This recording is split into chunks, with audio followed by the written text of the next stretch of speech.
extremely proud to welcome you as one of the listed companies on that. Very important to ensure economic growth. I mean, the leads Excellence, like everything that Verisure does. And actually here in Sweden, we're long-standing.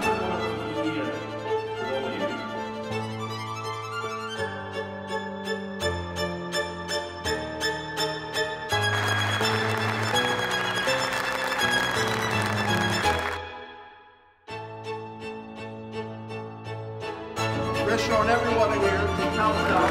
6,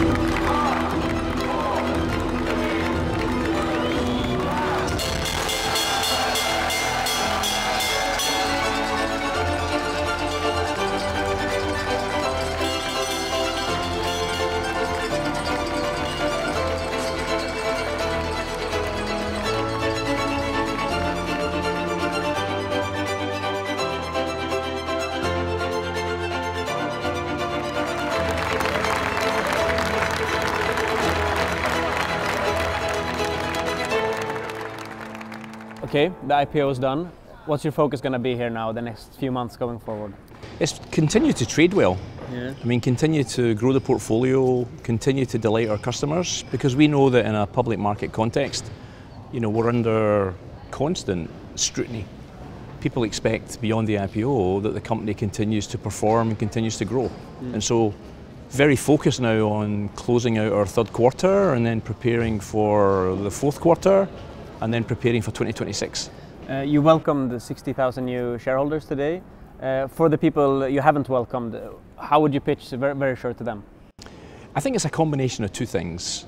Long track record of growth. So we've tripled the portfolio in the past 10 years.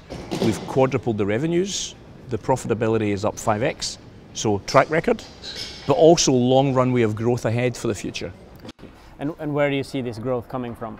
Where can you find the growth? Yeah, I think pretty broad-based, because penetration of security for families and small businesses remains low. Across our whole footprint, it's about 4%. So this isn't a market that's mature, this is a market that's just starting. And so the growth will come from two things. Continuing to grow penetration in our existing countries. We're currently in 17 markets. Yeah. We're number one in 13 of the 17. So continue to grow there. And then continue the gradual, disciplined geographic expansion. We're just about to open Mexico. Okay. We typically open a new country every couple of years. What other countries are on your list? Where are you aiming to grow? No, I think we're focused on Europe and Latin America, Yeah. and there are still opportunities there. But most of the growth is going to come from the existing footprint. I mean, if you looked at our performance last year, more than 50% of the growth came from countries in the middle of Europe, like France, like Italy, like the UK, big European economies where penetration was low. Okay. I heard a number, I'm not sure where, that the IPO costs were 113 million euros. Is that correct or somewhat correct? I think it's probably in the range. Yeah. Why was it so big? Are you happy with the IPO process? Yeah, we are. I mean, the reason that you incur fees is it's a big IPO, Yeah. right? I mean, we're not into league tables, but I mean, it's the biggest IPO in Europe, we think, since Porsche. Yeah. And it's the largest in Sweden, I think, since Telia in 2001. And so, you know, an IPO of that size requires a fairly large bank syndicate, and it's a complicated transaction because, you know, we're operating in so many jurisdictions. Yeah. Going into the IPO, did you increase marketing extra in Sweden? Because I feel like I've been seeing Verisure everywhere. When I'm listening to podcasts, I hear Verisure. When I'm walking down the street, I see Verisure. I think what you would see actually is we're increasing marketing everywhere. Yeah. So, you know, we spent 260 million euros last year on our marketing program. I think for 2025, it's probably going to annualize at 300 million or so. Okay. Is that going to be the strategy going forward? Are you going to keep increasing marketing? Yeah, it's always been the strategy. I mean, we call it category creating marketing. Now we do it with discipline. Yeah. We make sure that we get a good return on that investment.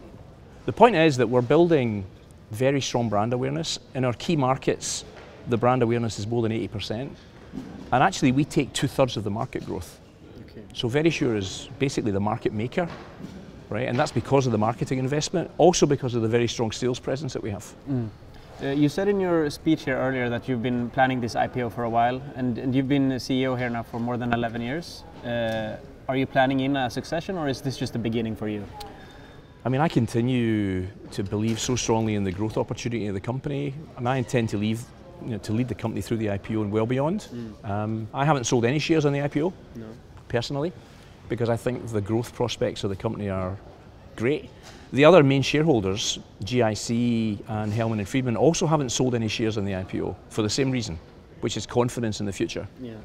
Lastly, are you planning on having a capital markets day here in the next few months to present the company to the broader market, or are you happy with the work done before the IPO? I think we've done a great job on investor education. I think the engagement from investors has been superb. Here in Sweden, the engagement from the Swedish institutions has been top-notch. So I don't think I need to go back and educate them in the next few months, but we would certainly expect to do something in 2026. All right.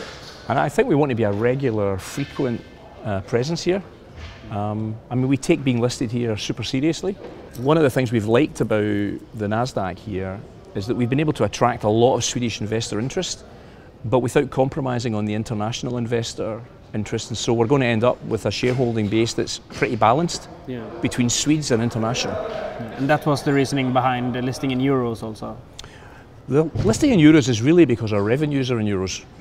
Vast majority of our revenues are coming from the Eurozone, and I think it's more coherent for a company where the earnings and revenue are directly linked to the share price. Now, the NASDAQ have the systems to handle it perfectly. It was strongly supported actually by the NASDAQ leadership, and my view is this might attract some other euro-denominated companies to think about NASDAQ Stockholm as a destination. We think it could be good for the Swedish economy and good for the stock market here. Interesting. Well, thank you. You're welcome. Very much. Great. Good to see you.